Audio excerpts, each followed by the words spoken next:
हज़रात सादात इज़ाम बिलखुसूस जानशीन मोहसिन गुजरात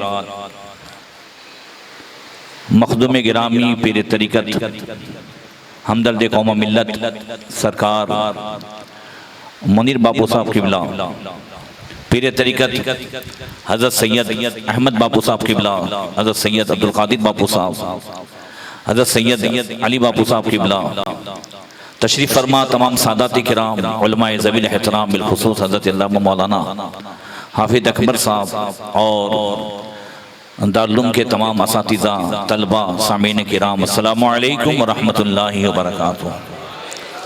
अल्हम्दुलिल्लाहि व कफ़ा व सलातु व सलामु अला मुहम्मदिनिल मुस्तफ़ा व अला आलिहि व अस्हाबिहि अल्लज़ीना सईदू फ़ी मआरिजिल हक़्क़ि वल हुदा व खुलफ़ाए सादातिना अबू बकर सिद्दीक़ अकबर व उमर अल फ़ारूक़ आज़म व उस्मान ज़िन नूरैन व सदिल्लाहिल ग़ालिब अलीय्यिल मुर्तज़ा व इब्निहिल इमाम हसनिल मुज्तबा व वसीबतिहिल इमाम हुसैनी शहीद दाफ़िइल कर्ब वल बला व उम्मिहिमा सय्यदतिन निसाइ फ़ातिमा ज़हरा व इब्निहि अब्दुल क़ादिर सय्यदना गौसिल वरा व सिराज उम्मती अबी हनीफा इमाम अइम्मतिल हुदा व इमाम अहले सुन्नतिहि मुजद्दिदिल आज़म लिदीनिहि व शरीअतिहि सय्यदना अहमद रज़ा व इब्नि शेख अल मुफ्ती आदम मुस्तफ़ा रज़ा व इब्निहि सय्यदी व सनदी व दुखरिया शेख अल मुफ्ती अख्तर रज़ा व जमी अहले सुन्नति व जमाअती दाइमन अबदन अबदा अम्मा बाद फ़अऊज़ु बिल्लाहि मिनश शैतानिर रजीम बिस्मिल्लाहिर रहमानिर रहीम या अय्युहल्लज़ीना आमनू इन तंसुरुल्लाह यंसुर लकुम व युसब्बित अक़दामकुम सदक़ल्लाहु मौलाना अज़ीम।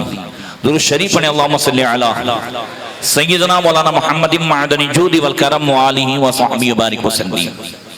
आज हम और आप मोहसिन गुजरात मखदूम गुजरात पीर तरीक़त रहबरे राह शरीयत हम सब के दिलों की धड़कन सरकार सैयद दादा बापू रहमतुल्लाह ताला अलैह के वालिद माजिद आरिफ बिल्लाह पीर तरीक़त सरकार सैयद गुलाम अली बापू रहमतुल्लाह ताला अलैह के उर्स के मौके पर आपकी बारगाह में खिराज अक़ीदत पेश करने के लिए हाजिर हुए।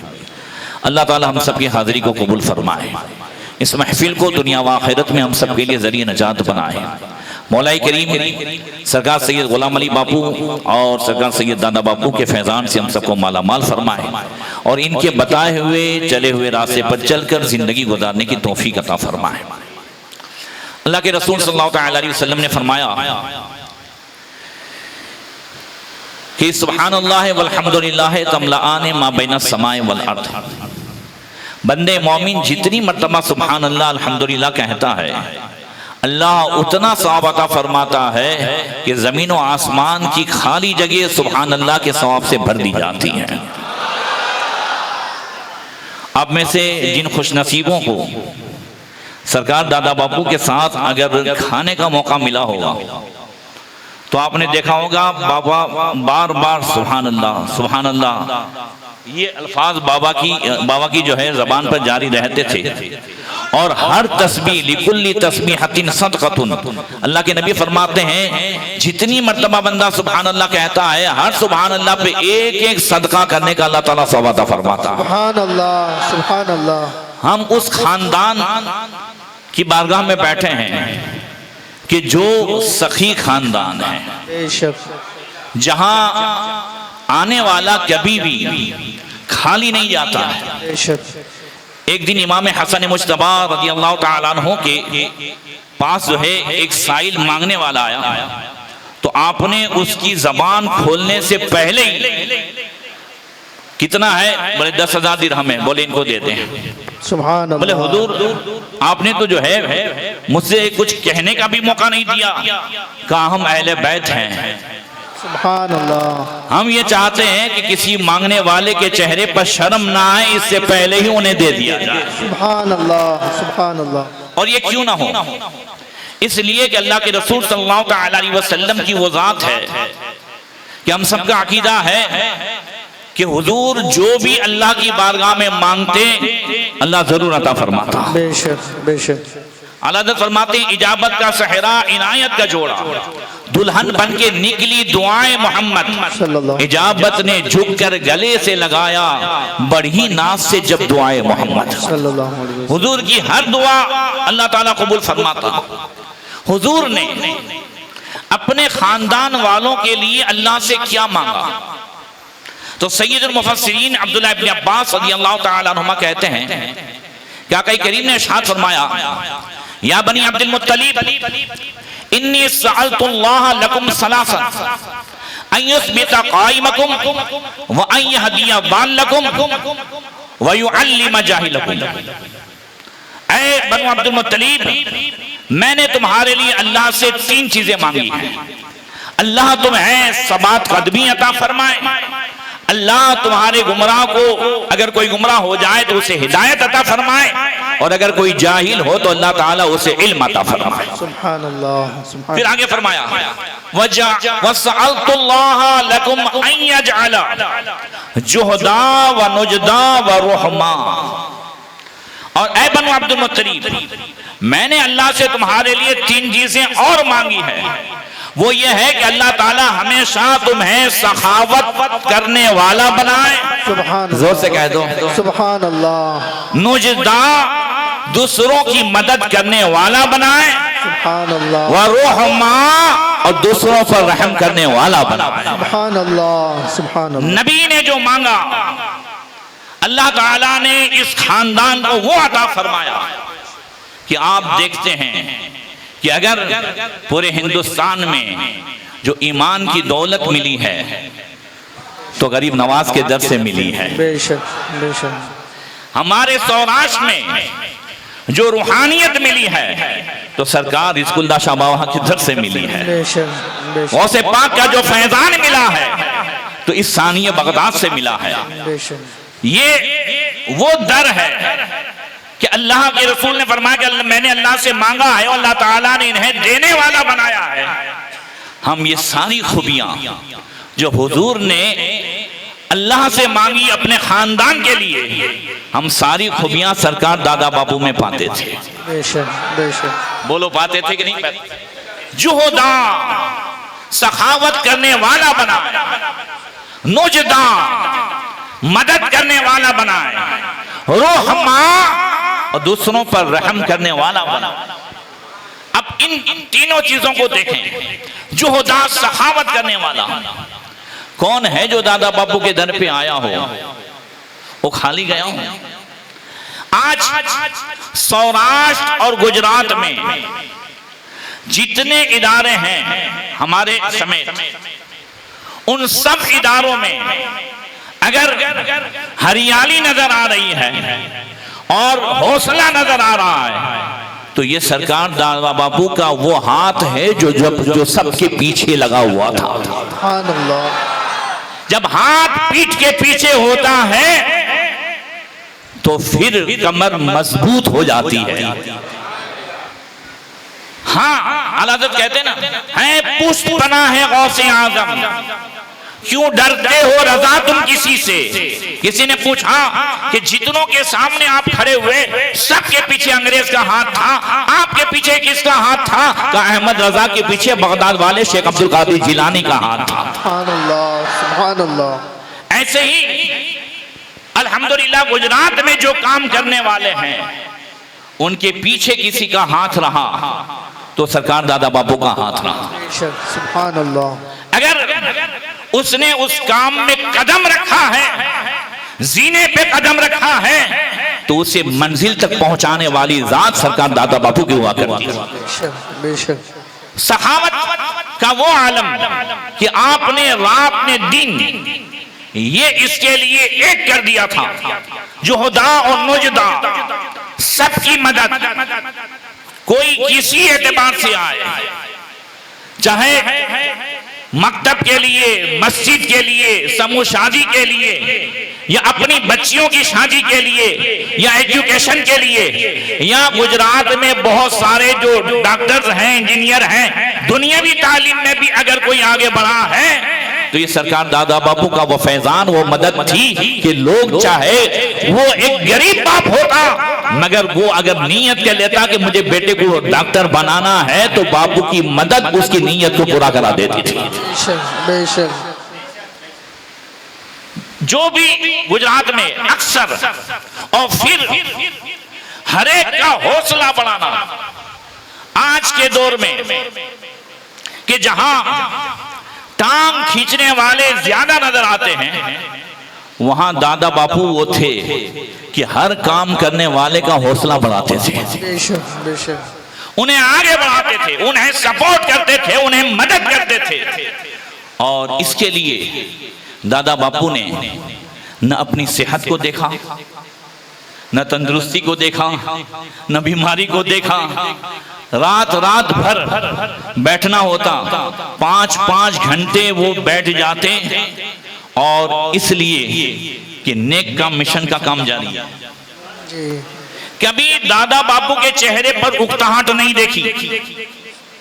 और मैंने हदीस पाक पढ़ी, अल्लाह के रसूल ने इरशाद फरमाया, इन्ना लिल्लाहि इंदा अक़वामिन निअमन युक़िरुहा इंदहु मा कानू फी हवाइजिल मुस्लिमीन मा लम यमल्लु फ़इज़ा मल्लू नक़लहुम इला ग़ैरिही।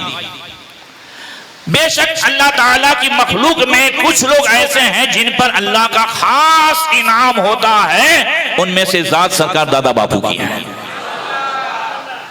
और हाँ, उस इनाम का फैज़ पाने वाली ज़ात और उसे आगे बढ़ाने वाली ज़ात सरकार सैयद मुनीर बाबा की है। जरा जोर से कहें,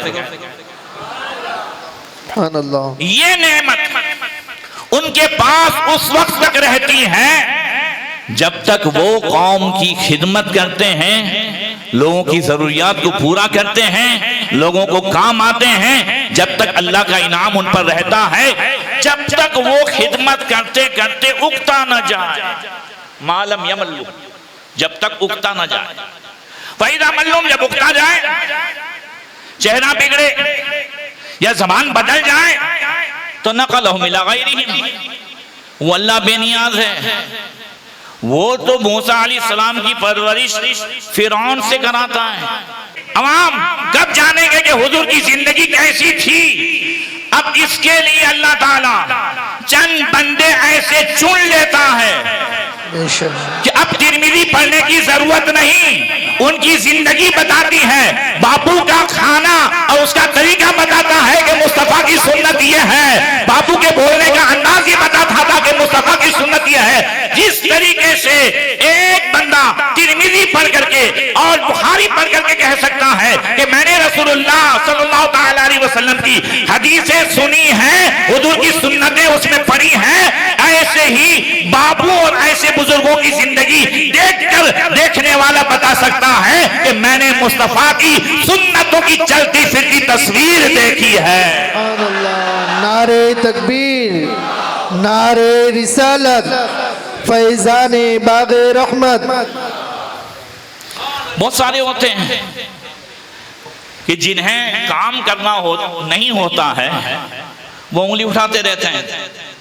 हमारे रफीक भाई ने भी एक बात की थी मदीना शरीफ में, सिर्फ इशारा करूंगा कि यहीं पे आदमी बहुत बाबू की के ताल्लुक से बोलने वाला, मगर जब बीमार हुआ ना तो उसके अपनों ने खबर नहीं ली, बाबा ने पैसे भेजाए जोर से, और इन्होंने मुड़ के देखा बाबा की तरफ, तो बाबा ने कहा तुम जो समझते हो ना कि वो तो बुराई करता है, मुझे ये नहीं देखना है, इसके बाप मेरे बाप के दोस्त थे।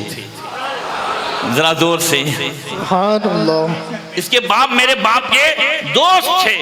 अब ये हदीस में है कि अल्लाह के नबी ने फरमाया कि हाँ, अगर बंदा इंतकाल कर जाए तो औलाद 4 तरीके से माँ बाप को कब्र में भी सुकून पहुंचा सकती है।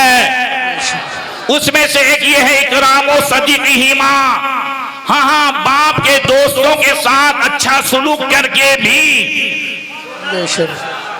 तो सरकार दादा बापू वो तो नहीं रहे, गुलाम अली बाबा के दोस्त तो नहीं रहे, मगर उनके बेटे की हालत खराब हुई है जो रात दिन बुराई करता है, मगर दादा बापू गुलाम अली बाबा को बुलंद आवाज से कब्र में वो राहत पहुंचा रहे हैं कि बुराई करने वाले के साथ भी अच्छा सुलूक करके हाँ हुजूर की सुन्नत को अदा कर रहे हैं। सुभान अल्लाह, सुभान अल्लाह। इसलिए दादा बापू की आप जिंदगी को देखें, इन अल्लाह वालों की जिंदगी को देखें तो पता चलेगा रात ने दिन उनकी जो जिंदगी गुजरती है वो सरकार के फरमान के मुताबिक गुजरती है। बेशक। और ऐसे ही जब बुजुर्गों की अदा बन जाती है, आदत बन जाती है। देखिए कोई चीज होती है, एक होती है कि कभी कभी कुछ हुआ, एक होए कि भाई आदत, तो कभी कभी किसी ने कुछ दे दिया, उसको कहते हैं भाई सखावत, ठीक है। मगर उस देने वाले को क्या कहेंगे? सखी। क्या कहेंगे? सखी। रमजान में दे दिया, अब्बा का इंतकाल हुआ तो चहलुम में दे दिया, तीजे में दे दिया, ये सखी है। मगर सखावत जिसकी आदत हो जाए, बुलंद आवाज से, दादा बापू सखी नहीं थे, सखावत दादा बापू की आदत हो गई थी, और आदत के बगैर बंदे को चैन नहीं आता। बुलंद आवाज से, आदत के बगैर बंदे को चैन नहीं आता। अब अगर मदद करने का ठिकाना दुश्मन भी हो, मगर यहाँ आदत हो गई है। बुलंद आवाज से, क्या हो गई है? आदत हो गई है सखावत। और जब ये आदत हो जाती है और बंदे को चैन नहीं आता, ऐसी सूरत में अगर न भी हो तो अल्लाह ताला उनकी मदद फरमाता है। या अय्युहल्लज़ीना आमनू इन तंसुरुल्लाह यंसुरकुम, ईमान वालो अल्लाह के दीन की मदद करो, अल्लाह तुम्हारी मदद फरमाएगा। और आका करीम सल्लल्लाहु अलैहि वसल्लम ने इरशाद फरमाया, अल मुस्लिमु अखुल मुस्लिम ला यज़लिमु वला युस्लिमु मन काना फी हाजति अखीही काना अल्लाहु फी हाजतिही व मन फरजा अन कुर्बती मुस्लिम फरजल्लाहु अन्हु कुर्बतन मिन कुर्बी यौमिल क़ियामह। नबी ने फरमाया, मुसलमान मुसलमान का भाई है। जोर से, जोर से, मुसलमान मुसलमान का भाई है। वो किसी भी सिलसिले का हो जी, वो किसी भी सिलसिले का हो, मोमिन मोमिन का भाई। जोर से कह दो, इन्नमल मुमिनूना इख्वतुन। अल्लाह 26वें पारे में फरमाता है मोमिन मोमिन का भाई है। तो भाई तो भाई का अच्छा चाहेगा ना जी, भाई तो भाई का भला चाहेगा। ये जो ईमान का रिश्ता नबी ने हमें अता फरमाया, इस रिश्ते की जो खूबी हमें अता फरमाई, इसको प्रैक्टिकल तौर पर अगर देखना है तो सरकार दादा बापू की जिंदगी को देख ले। ईमान के रिश्ते की खूबी क्या बताई नबी ने? फरमाया, अल मुमिनु करजुलिन वाहिदिन इन इश्तका ऐनुहु इश्तका कुल्लुहु व इश्तका रासुहु इश्तका कुल्लुहु। नबी ने फरमाया, सारे मोमिन एक बॉडी की तरह है।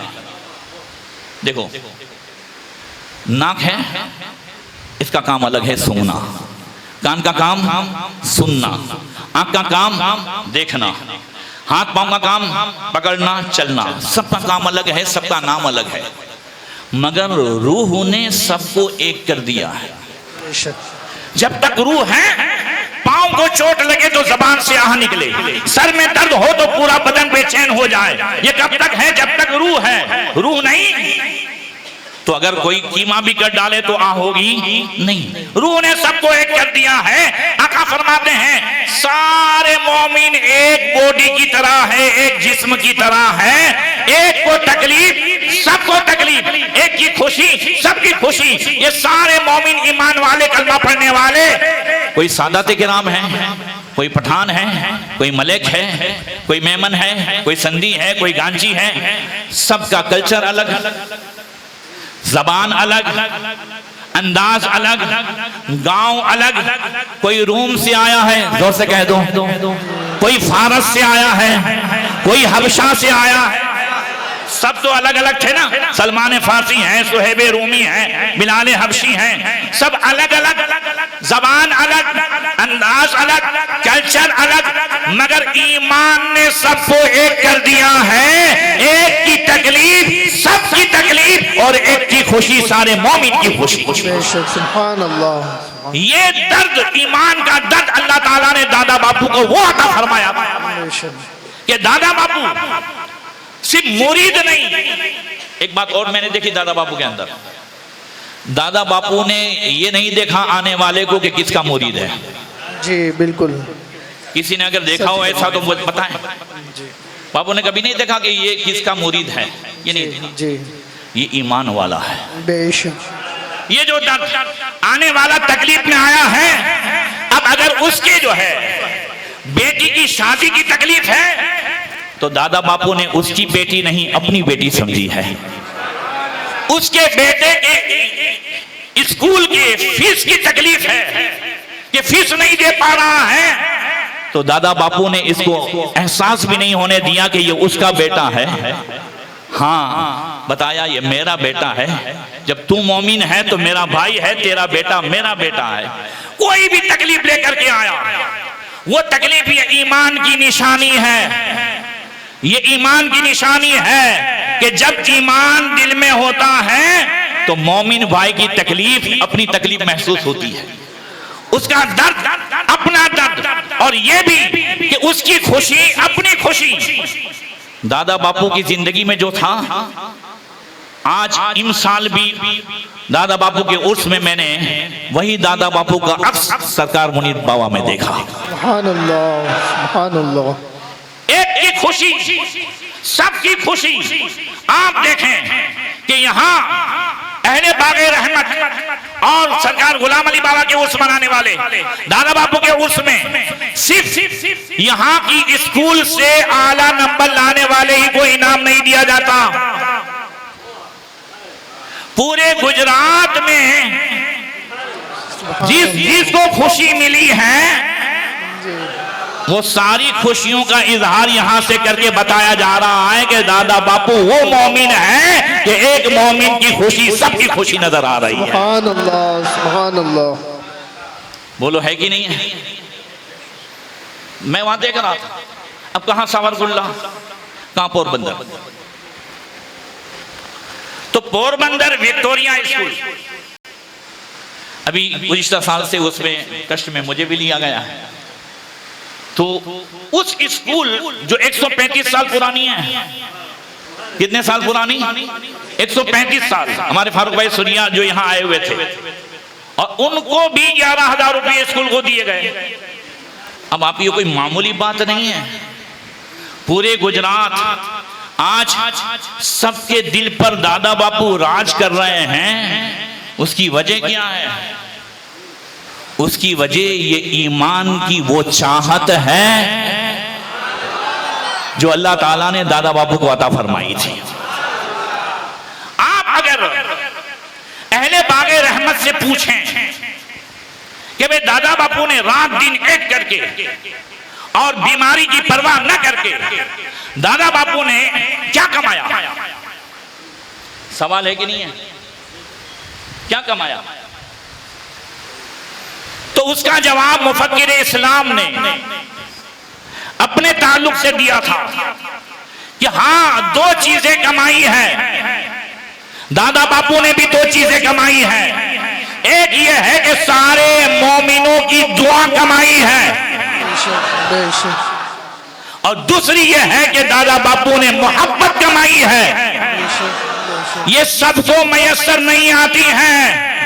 4-5 दिन दादा बापू अगर हॉस्पिटल में थे तो सिर्फ अहले बागे रहमत ही दुआ में मशगूल नहीं थे। गुजरात का और पीरों ने गुजरात का बच्चा दादा बापू के लिए दुआ कर रहा था। भाई ये सबको नसीब नहीं होता है। करोड़पति को भी ये नेमत नहीं मिलती है। दादा बापू ने मोहब्बत कमाई है। जोर से कह दो, बोलो कमाई के नहीं कमाई है। अल्लाह जिसे चुन लेता है ना, तो जिब्रील अमीन से कहता है मैं इससे मोहब्बत करता हूं, तू भी मोहब्बत फरमा।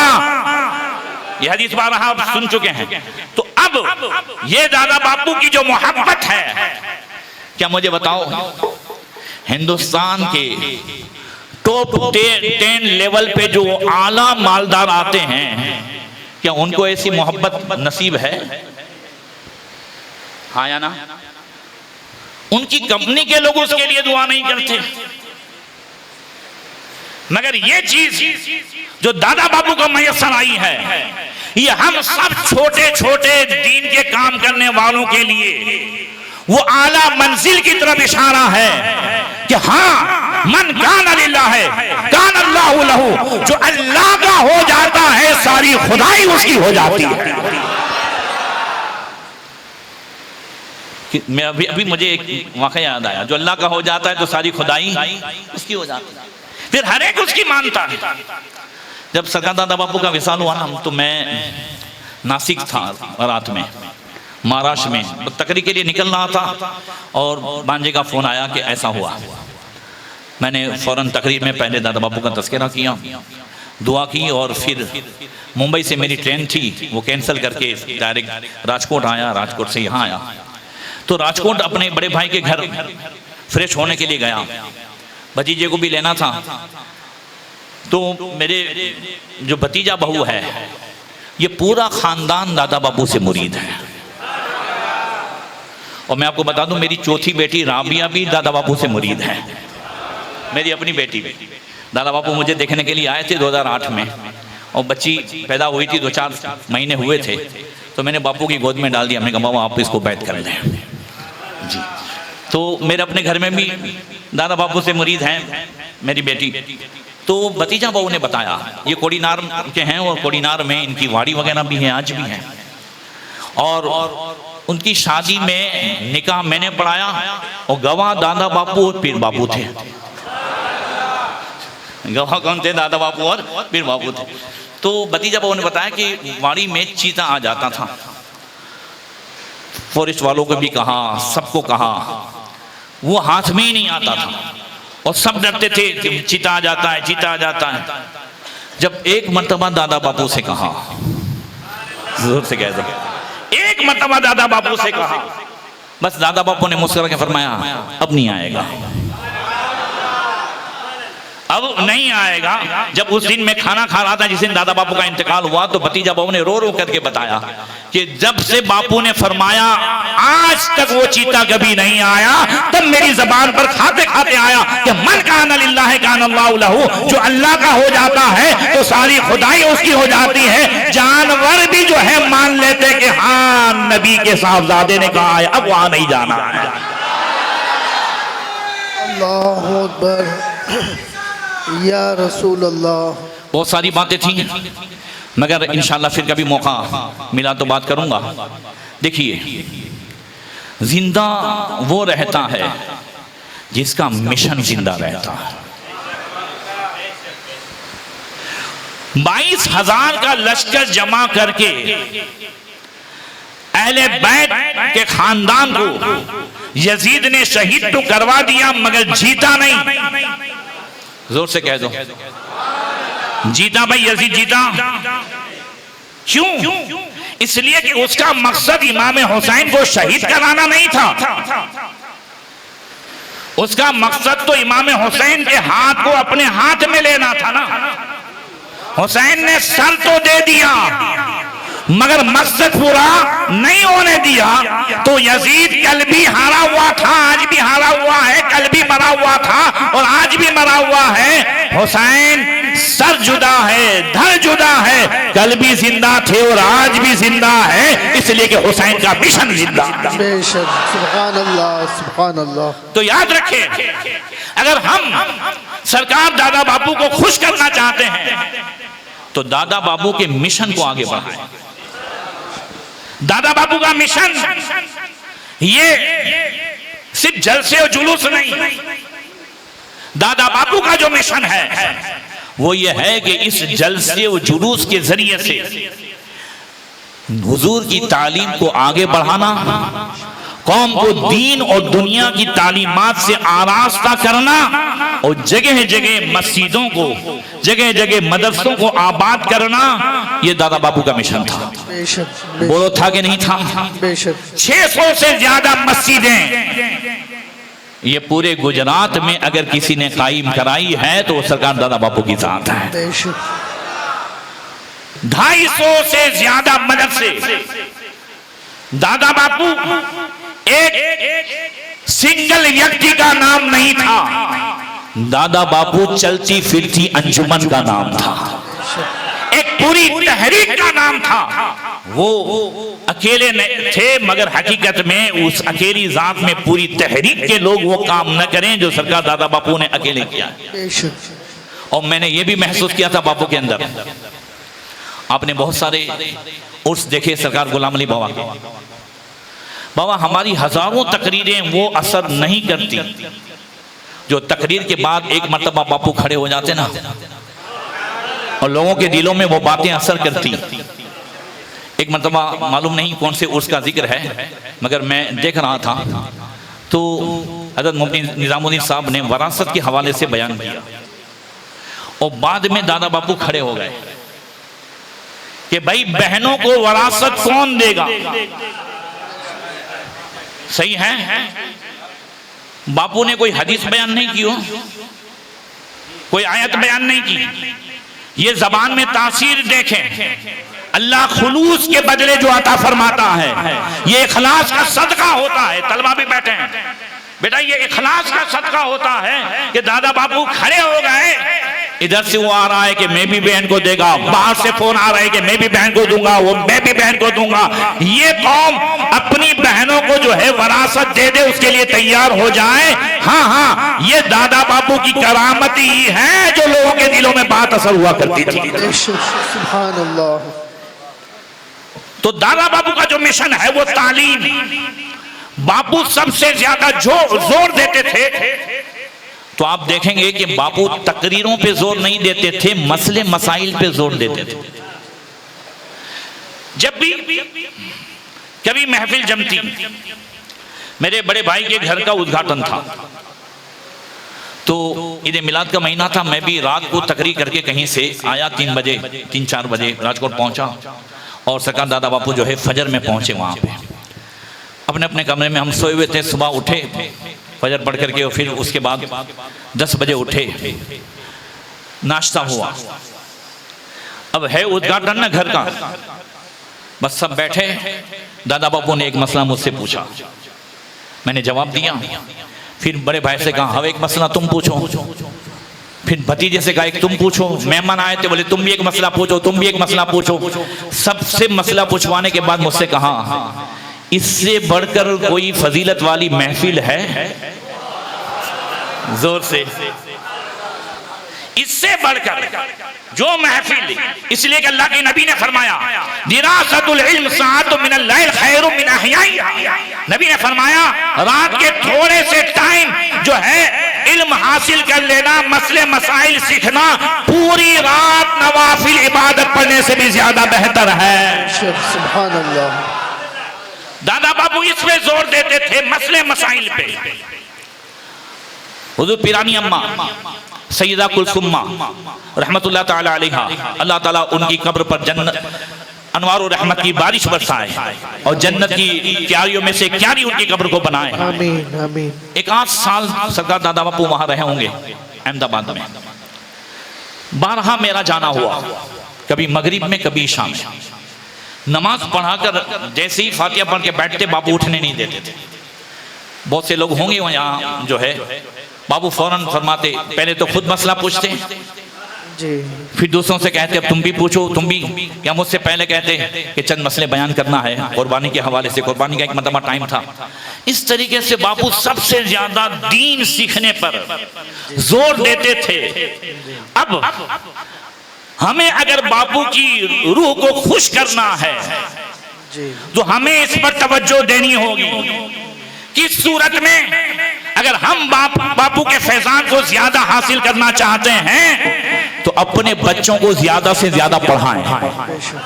बोलो जोर से, पढ़ाएंगे इंशाअल्लाह। आला से आला तालीम दिलाएं। अगर हम अपने बच्चों को आला से आला तालीम दिलाएंगे तो बापू की रूह खुश होगी और बापू कब्र में भी समझेंगे कि हाँ, मेरे मुरीदों ने मेरे मिशन को जिंदा रखा हुआ है।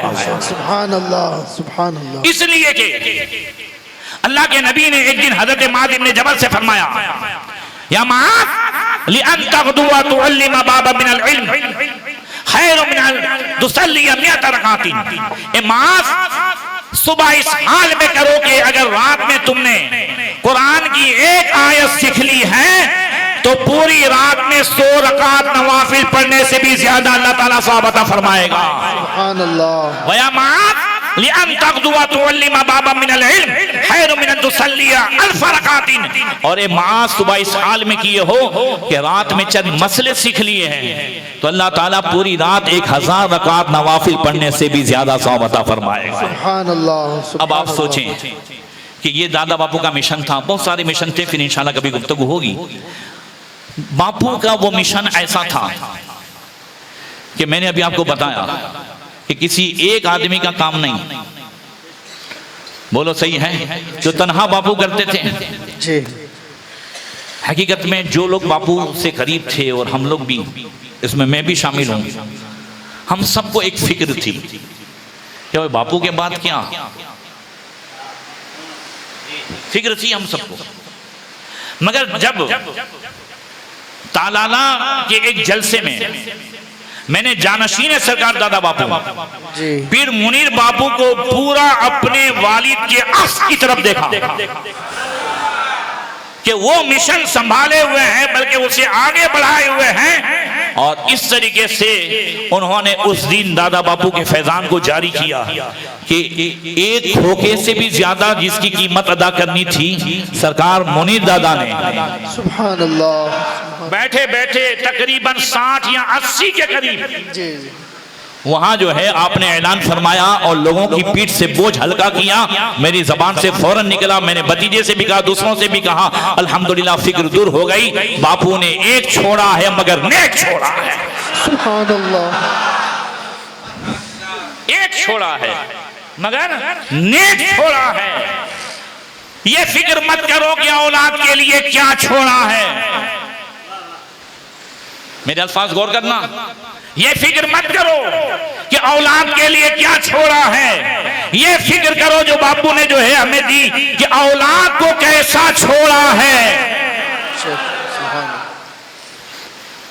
ये दादा बापू रहमतुल्लाह ताला अलैह का वो फैजान और सरकार मुनीर दादा का जो है वो उस फैजान को लेकर के आगे बढ़ना, अल्हम्दुलिल्लाह दिन ब दिन दादा बाबू का मिशन तरक्की कर रहा है। अल्हम्दुलिल्लाह। कई मस्जिदें, कई मदरसे और बॉयज हॉस्टल और उन सब का जो है एक ही साल में प्लान, और फिर दादा बापू के नक्शे कदम पर चलते हुए जगह जगह, गांव गांव, देहात देहात, करियां करियां, मस्जिद मस्जिद पहुंच करके दादा बापू के फैजान को बांटना, ये आज भी कह सकते हैं कि दादा बापू की जिंदा करामत सरकार मुनीर दादा हैं, जो दादा बापू उनसे ये काम करवा रहे हैं। सुभान अल्लाह।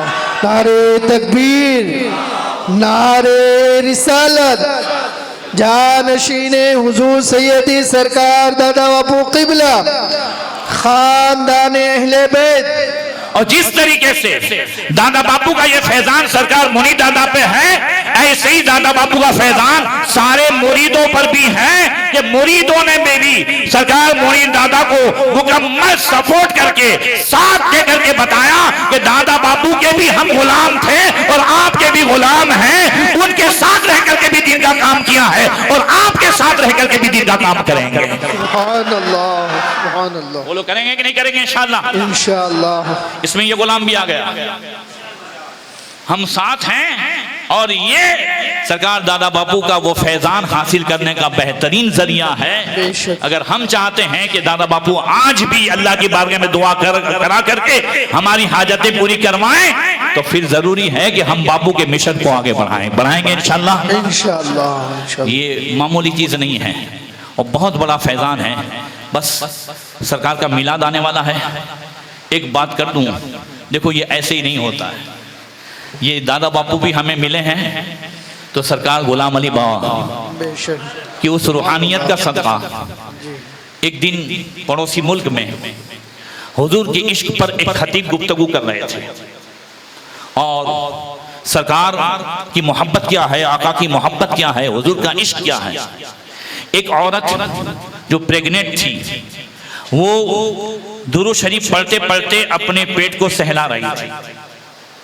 तो किसी ने पूछा क्या कर रही हो? बोले हुजूर के इश्क पर गुफ्तगू हो रही है और मैं दुरूद पढ़कर अपने शोहर की मोहब्बत को सहला रही हूं, ताकि जो अंदर है वो पैदा हो तो इसके रसूल को लेकर के पैदा हो। सुभान अल्लाह। जोर से, मोहब्बत रसूल को लेकर के पैदा हो। हाँ हाँ, उस मोहब्बत रसूल और इसके रसूल दुरूद पाक की बरकत से वो सहलाने लगी, और अल्लाह ने वो बेटा अता फरमाया कि वो बेटा आगे चल करके कलंदर लाहौरी डॉक्टर इकबाल की शक्ल में सबको नजर आया, जिसने कहा कि मोहम्मद से वफा तूने तो हम तेरे हैं, ये जहां चीज क्या लोहो कलम तेरे हैं। सुभान अल्लाह, सुभान अल्लाह। तो जिस तरीके से उस औरत ने ये जो है अपने पेट में रहने वाले उस बच्चे को दुरूद पाक की बरकत से आशिक रसूल बनाया, बोलो बनाया कि नहीं बनाया? दादा बापू का एक मिशन ये भी था। तो आज भी हमारे लिए दादा बापू ही के फैजान से एक ऐसा चांस है कि आज से आप अपने घर में ये ऐलान कर दें कि घर में जितने भी हैं छोटे बड़े बहू बच्चे सब 1500 साल ईद मिलाद आ रहा है ना? जरा जोर से कह दो सुभान अल्लाह। हश्र तक डालेंगे हम पैदाइश मौला की धूम, मिसले फारस नच के कले गिराते जाएंगे, खाक हो जाए तू जलकर, मगर हम तो रजा दम में जब तक दम है जिक्र उनका सुनाते जाएंगे इंशाअल्लाह। तो आज से ऐलान कर दें कि घर में जो जितना ज्यादा दुरूद पाक पड़ेगा, घर का बड़ा आदमी उसको बड़ा इनाम देगा। करेंगे इसको यूं समझो कि घर में दुरूद की रेस लगानी है, बुलंद आवाज से। मदरसे में महफिल सजवा देनी आसान है, मगर अल्लाह के नबी ने फरमाया अस्सलातु अलैया तुनफिकुल फक्र, मुझ पर दुरूद पाक पढ़ना मोहताजी को दूर करा देता है। अगर घर में बरकत चाहिए, रोजी में बरकत चाहिए, तो फिर घर में आज से शुरू कर दो ये नेकियों में रेस लगाना। हम तो जो है धंधे में रेस लगाते हैं, कारोबार में रेस लगाते हैं। अल्लाह फरमाता फस्तबिकुल खैरात, नेकियों में एक दूसरे से आगे बढ़ो। और सैयदना सिद्दीक़ अकबर हजरत उमर के अमल ने बताया कि सहाबा भी रेस लगाते थे, कौन नेकियों में आगे बढ़ता है। तो हम भी घर में रेस लगाएं दुरूद पाक। मैं अपनी फैमिली में भी इनाम बांटता हूँ, रमजान में भी मैं ऐलान कर देता हूँ, मेरा अपना ग्रुप है बच्चियों का मेरा, कि भाई जो जितना ज्यादा कुरान पढ़ेगा उसको उतने रुपये। 3 कुरान के मैंने 5000 रखे थे, 5 कुरान के 7000 रखे थे। तो अल्हम्दुलिल्लाह वो चौथे नंबर की बेटी ने 5 कुरान पढ़े, और पहले नंबर की जो बेटी है उसके 2 बच्चे हैं, मदरसा भी देखना होता है, मगर फिर भी उसने 3 कुरान पढ़े। मैं कहता हूँ वैसे भी बाप को कुछ ना कुछ देना ही होता है ना, बोलो देना होता है कि नहीं? ईदी देनी होती है। अगर हमारे बच्चे के हाथ में कुरान आ जाए, दुरूद पाक की तस्बीह आ जाए और मोबाइल छूट जाए, करके तो देखो बापू कब्र में मुस्कुराएंगे कि हाँ हाँ गुलाम के घर पे रसूलुल्लाह का जिक्र जारी हो गया है। सुभान अल्लाह, सुभान अल्लाह। घर में महल्ले में इस तरीके से रेस लगाओ। मैं रतनपुर में तकरीबन 4-5 साल से ये इनाम बांटता हूं, तो अल्हम्दुलिल्लाह 5 करोड़ 6 करोड़ दुरूद पाक आते हैं। ईद मिलाद के दिन जुलूस के बाद जो है वो इनाम हम तकसीम करते हैं, और तकरीबन 40,000 50,000 गुज़िश्ता साल मैंने ऐलान किया, इसके अगले साल कि जो बच्चा पूरे साल 5 टाइम की नमाज जमात के साथ पढ़ेगा उसको साइकिल मिलेगी। सुभान अल्लाह। तो अल्हम्दुलिल्लाह 3 बच्चे ऐसे निकले कि जिन्होंने 5 टाइम नमाज पढ़ी, और वो इमाम साहब भी लिखते थे, उनके बाप भी लिखते थे, वो सब दिखाया, 3 बच्चों को साइकिल दी गई। क्या ये ऐसा नहीं है कि हम उन्हें आगे बढ़ाएं? बोलो ऐसा हो सकता है कि नहीं हो सकता है? तो मिलाद मनाने का एक तरीका ये भी है कि जिस बात से आका की आंखों को ठंडक पहुंचती है, वो अपने घरों में नमाज की बच्चों को आदत डलवा करके भी हम 5 टाइम मिलाद मनाएंगे इंशाअल्लाह। ये भी करें, घर भी सजाएं, जुलूस भी निकालें शरीयत के दायरे में रह करके, इसलिए कि जुलूस का जो पैगाम है वो गैरों तक पहुंचता है। जुलूस का पैगाम किस तक? हुजूर का पैगाम अपनों में जो है जलसों के जरिए से, और हुजूर का पैगाम गैरों में जुलूस के जरिए से। तो वो जुलूस ऐसा होना चाहिए कि गैर भी देख के कहें कि 1400 साल पहले 1500 साल पहले जो नबी आए आज भी मानने वाले उनके नक्शे कदम पर चल रहे हैं। बेशक इंशाअल्लाह ताला अल्लाह ताला बाबू के फैज़ान से हम सबको मालामाल फरमाए। अस्सलामु अलैकुम व रहमतुल्लाहि व बरकातहू।